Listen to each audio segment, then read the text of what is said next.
ഇന്ന് ഞാൻ ഉണ്ടാക്കിയിരിക്കുന്നത് നല്ല അടിപൊളി ഒരു സ്നാക്കാണ്. ഒരേ മാവിൽ 2 കൂട്ടം സ്നാക്ക് ഞാനിവിടെ ഉണ്ടാക്കിയെടുത്തിട്ടുണ്ട്. മൈദയൊന്നും അധികം കഴിക്കാൻ ഇഷ്ടമില്ലാത്തവർക്കും മധുരം കഴിക്കാൻ ഇഷ്ടമില്ലാത്തവർക്കും ഒക്കെ പറ്റിയൊരു അടിപൊളി സ്നാക്ക് റെസിപ്പിയാണ്. വേഗത്തിൽ നമുക്കിത് ഉണ്ടാക്കിയെടുക്കുകയും ചെയ്യാം. അപ്പം നമുക്ക് ഈ ഒരു അടിപൊളി സ്നാക്ക് റെസിപ്പി എങ്ങനെയാണ് ഉണ്ടാക്കുന്നതെന്ന് നോക്കിയിട്ട് വരാം.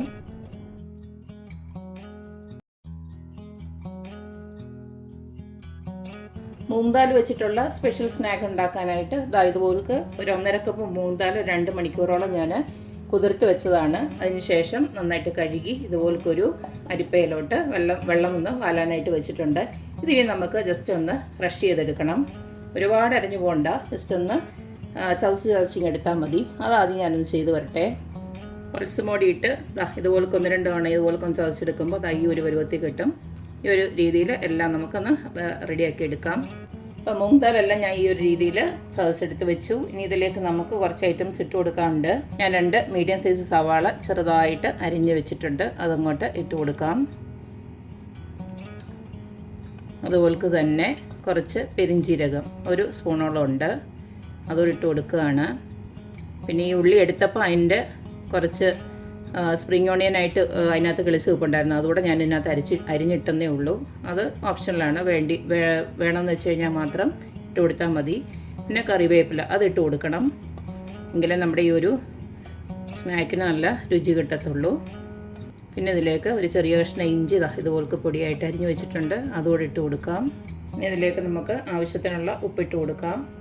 ഇപ്പോൾ 1 സ്പൂണോളം ഞാൻ ഇട്ട് കൊടുക്കുന്നുണ്ട്. പിന്നെ നമുക്ക് ഇളക്കിയിട്ട് വേണമെന്ന് വെച്ച് കഴിഞ്ഞാൽ പിന്നെ ഇട്ട് കൊടുക്കാം. ഇതിലേക്ക് കുറച്ച് ചില്ലി ഫ്ലേക്സ് ഇട്ട് കൊടുക്കുകയാണ്. അത് ഓപ്ഷനിലാണ്. കുട്ടികൾക്കൊക്കെ കൊടുക്കാനുള്ള സ്നാക്കാണെങ്കിൽ ഇത് ഒരു ചില്ലി ഫ്ലേക്സ് നമുക്കും ഒഴിവാക്കാം, കുഴപ്പമൊന്നുമില്ല. അതിന് പകരം എരിവില്ലാത്ത നിങ്ങൾക്ക് പച്ചമുളക് വേണമെങ്കിൽ യൂസ് ചെയ്യാം.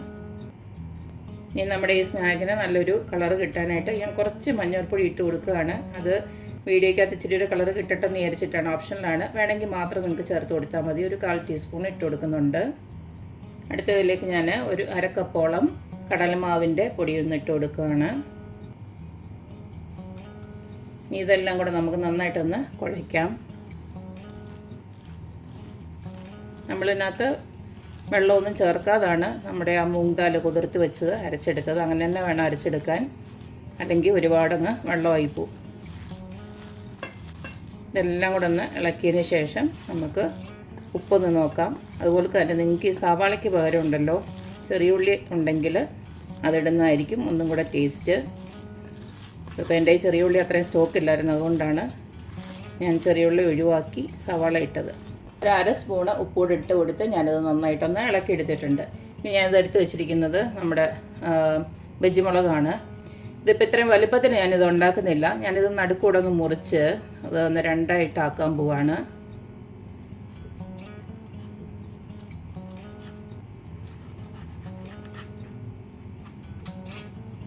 അതുപോലെ തന്നെ ഈ ഒരു സീഡുണ്ടല്ലോ അതും കൂടെ നമുക്ക് എടുത്ത് കളയാം, അല്ലെങ്കിൽ നല്ല എരിവായിരിക്കും. അത്യാവശ്യം എരിവുള്ള മുളകാണ്.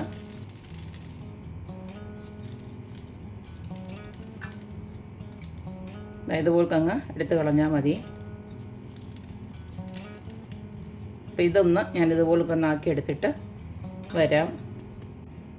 ഇപ്പോൾ മുളകൊക്കെ ഇതുപോലത്തെ അരിയൊക്കെ എടുത്ത് കളഞ്ഞ് നല്ല വൃത്തിയാക്കി എടുത്ത് വെച്ചിട്ടുണ്ട്. വെജ് മുളക് നമ്മൾ സാധാരണ ഉണ്ടാക്കുമ്പോൾ ബാറ്ററിനകത്ത് മുക്കിയല്ലേ ചെയ്യുന്നത്. അതിന് പകരം ഈ ഒരു ബാറ്റർ നമ്മളിങ്ങനെ ജസ്റ്റ് ഒന്ന് ഫില്ല് ചെയ്യുവാണ്. ഒന്ന് പിടിപ്പിച്ച് കൊടുക്കണം ഇത് ഫുള്ളായിട്ട്. ഒരു മുളകിൽ ഇത് മൊത്തം കവർ ചെയ്യുന്ന രീതിയിൽ നമുക്കിതൊന്ന് ആക്കി കൊടുത്താൽ മതി.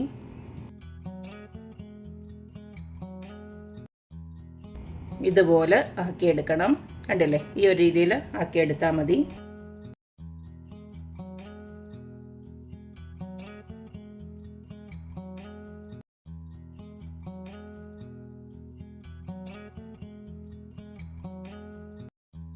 മുളകിൻ്റെ എല്ലാം ഞാൻ റെഡിയാക്കി വെച്ചു. ഇനിയും ബാക്കി കുറച്ചുണ്ട്. അതിനെ നമുക്ക് ഇതുപോലെ ചെറിയ ഉരുളകളാക്കണം.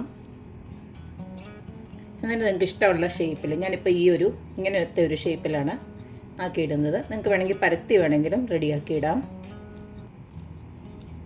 ഈ ഒരു ഷേപ്പിൽ ഇങ്ങനെല്ലാം ഒന്ന് ആക്കിയെടുക്കാം.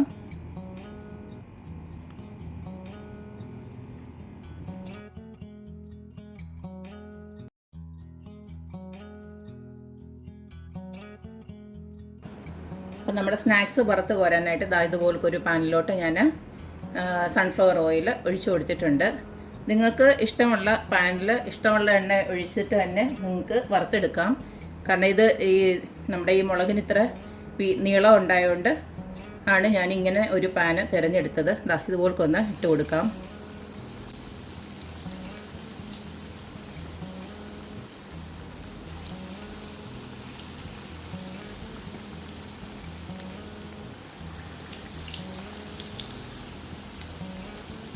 ആദ്യം നല്ലതായിട്ടൊന്ന് എണ്ണ ചൂടായതിന് ശേഷം മീഡിയം ഫ്ലെയിമിലിട്ട് വറുത്ത് കോരിയാൽ മതി. അല്ലെങ്കിൽ ഇത് കരിഞ്ഞു പോവും, പിന്നെ നല്ലതായിട്ട് മൂക്കത്തുമില്ല. ഒരു വശം ഒന്ന് മുരിഞ്ഞതിന് ശേഷം നമുക്കിതുപോലൊന്ന് തിരിച്ചിട്ട് കൊടുക്കാം.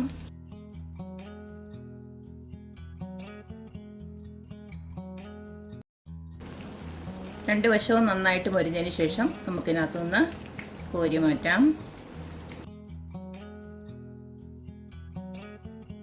ഇനി ബാക്കിയുള്ളത് നമുക്കിതുപോലൊക്കെ വറുത്തെടുക്കാം.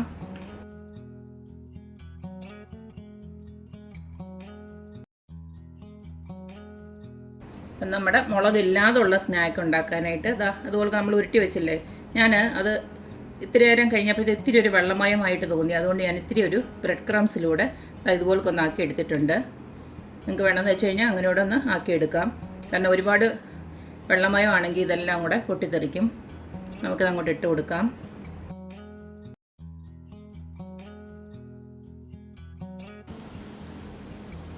ഒരു വശം മൂത്ത് കഴിയുന്നതുകൊണ്ട് നമുക്കത് തിരിച്ചിട്ട് കൊടുക്കാം.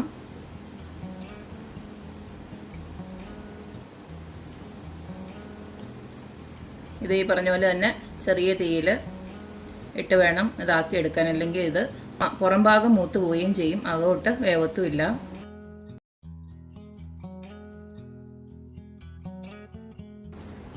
രണ്ട് വശവും നന്നായിട്ട് മൊരിഞ്ഞ് വന്നിട്ടുണ്ട്. ചെറിയ തീയിലാണ് ഞാനിട്ട് വറുത്ത് എടുത്തത്. അപ്പോൾ ഇത്രയേ ഉള്ളൂ, നമ്മുടെ അടിപൊളിയായിട്ടുള്ള സ്നാക്സ് ഇവിടെ റെഡി ആയിട്ടുണ്ട്. ഒരേ മാവിൽ ഞാൻ രണ്ട് രീതിയിലുള്ള സ്നാക്സ് ഉണ്ടാക്കിയെടുത്തു. അടിപൊളി ടേസ്റ്റാണ് കേട്ടോ. ചായയുടെ കൂടെ ഇപ്പം മധുരമൊന്നും അധികം ഇഷ്ടമല്ലാത്തവർക്ക് ഇത് നല്ലൊരു ഓപ്ഷനാണ്. മാത്രമല്ല മുളക് ബജിയെക്കാട്ടിലും ചിലപ്പം കുട്ടികൾക്ക് ഇതായിരിക്കും ഒന്നും കൂടെ ഇഷ്ടമാകുന്നത്. കാരണം ഇതിനകത്ത് അധികം എരിവൊന്നും ഇല്ലല്ലോ. നിങ്ങൾക്ക് വേണ്ടിയിട്ട് വെറൈറ്റി ഒക്കെ ഡിഷസ് ഞാൻ ട്രൈ ചെയ്യുന്നുണ്ട്. അതിൽ നല്ലത് നോക്കിയിട്ടാണ് ഞാൻ പബ്ലിക് ആക്കുന്നത്. അപ്പോൾ എല്ലാവരും ഇതുപോലൊക്കെ ഒന്ന് ട്രൈ ചെയ്ത് നോക്കുക, അഭിപ്രായങ്ങൾ അറിയിക്കുക. അപ്പോൾ എപ്പോഴും പറയുന്ന പോലെ തന്നെ എൻ്റെ റെസിപ്പീസ് ഇഷ്ടമല്ല എല്ലാവരും please like, share and subscribe. അപ്പോൾ ഇനിയൊരു അടിപൊളി വീഡിയോ ആയിട്ട് വരുന്നവരേക്കും ബൈ.